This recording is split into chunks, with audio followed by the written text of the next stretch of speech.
Croeso chi yma i'r Gell ar ddechrau wsos newydd. Ac os nad oedd y tywydd yn arbennig dros y penwythnos, eto gobeithio chi gael cwpl o ddyddiau reit braf a hamddenol. Rwan, heddiw dwi am holi beth yw'ch profiad chi o siopa.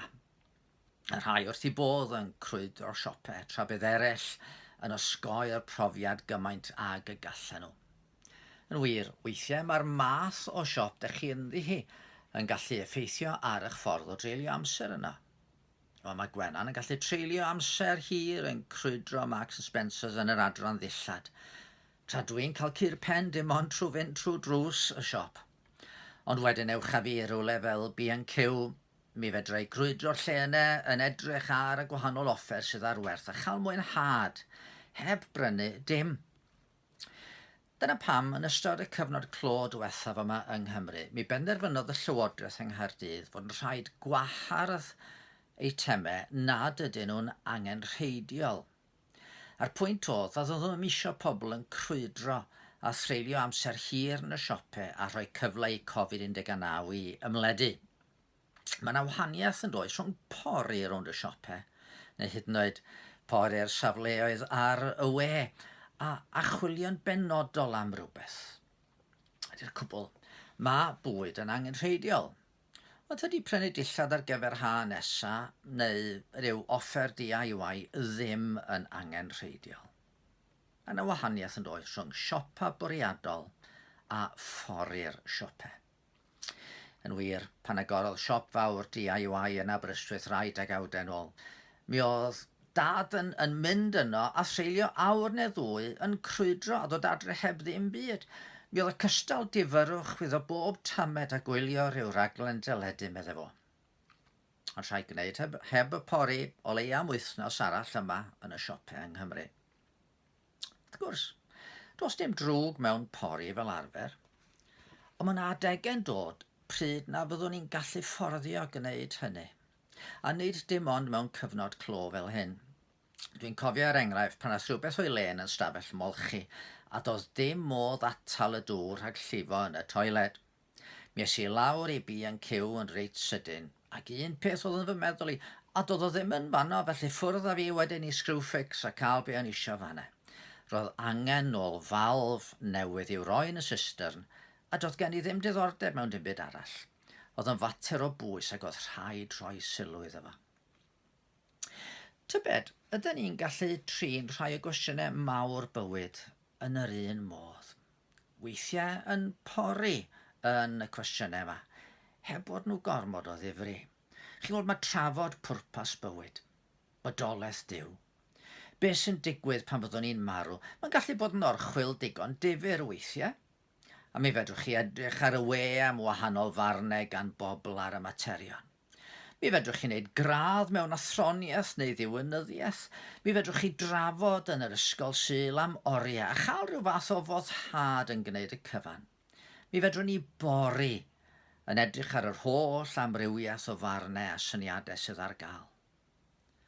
Ond mae yna adegau pryd mae'r cwestiynau hyn yn pwyso llawer mwy. Falle daw ryw argyfwng sy'n peryglu'ch swydd chi. A ydych chi'n gorfod dechrau meddwl, wel, be ydw I fod I wneud efo mywyd I?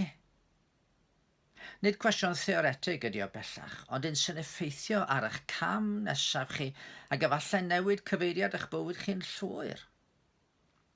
Neu falle bod chi'n cael newyddion drwg am eich iechyd, neu am iechyd rhywun arall. Ac yn sydyn mae'r cwestiwn am beth sy'n digwydd pan ydw i'n marw yn dod yn llawer mwy pwysig.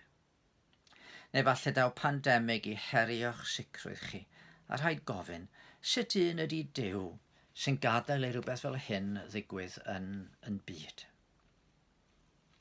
Mae yna hanes yn y Beibl am un gafodd ei siglo, nid gan bandemig, ond gan ddaeargryn, tebyg i'r un fuodd yng Ngroeg diwedd yr wythnos. Ceidwad carchar oedd o, yn Philippi, yn yr un ardal, ac fe wyddom gyda'r ddaeargryn yng Ngwlad Groeg fod o'n ddigwyddiad cyffredin yn y rhan honno'r byd. Ond y tro hwn, roedd y ddaeargryn wedi agor drysau'r carchar, a'r ceidwad yn tybio fod pawb wedi dianc.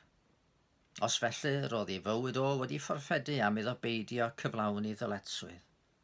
Ond na, roedd y carcharorion i gyd yno'n ddiogel, ac yn ei plith, yr apostol Paul oedd yn ei gadwynau wedi bod yn canu mawl i Dduw efo Silas. Ac fe gododd cwestiwn o galon ac o enau ceidwad y carchar yma. Be sy'n rhaid i mi wneud i gael fy achub? Chwel, nid cwestiwn i'w drafod yn yr ysgol Sul oedd hwn, ond cri go iawn o'i galon. Yr ateb gafodd o oedd rhod y ffydd yn yr arglwydd Iesu.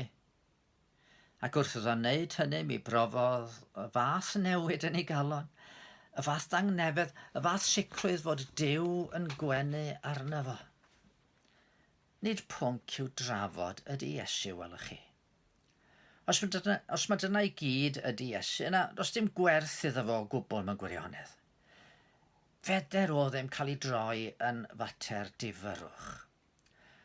Os ydy Iesu'r hyn oedd o'n honni i fod o, yn oleini'r byd, yn fara'r bywyd, yr unig ffordd at y tad, yn fugail da, ddaru roi i einioes dros y defaid. Roi i einioes yn brydwerth dros lawer. Yna nid pori da ni angen wneud wrth feddwl am Iesu, ond brysio ato i bledio iddo am ei drigaredd. By'r cyfnod diwetha yma yn wahanol ac yn anodd i'r rhan fwyaf ohono ni'n do, dwi'n siŵr. A sdim golwg fod y diwedd yn dod i ben yn sydyn iawn chwaith. Ond i ambell un, by'r cyfnod yn un lle gwelson nhw fod pwyso ar y Dduw ac ar Iesu yn fwy na geiriau, yn fwy na syniadau.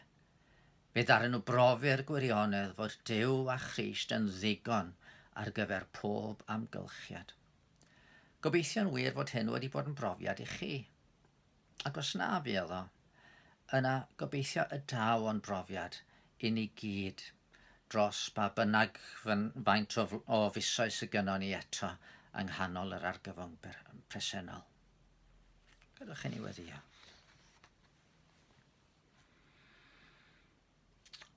Arglwydd ein Duw, fe ddydodd yr hen athronydd o Wlad Groeg fod bywyd heb i archwilio yn fywyd sydd ddim gwerth i fyw.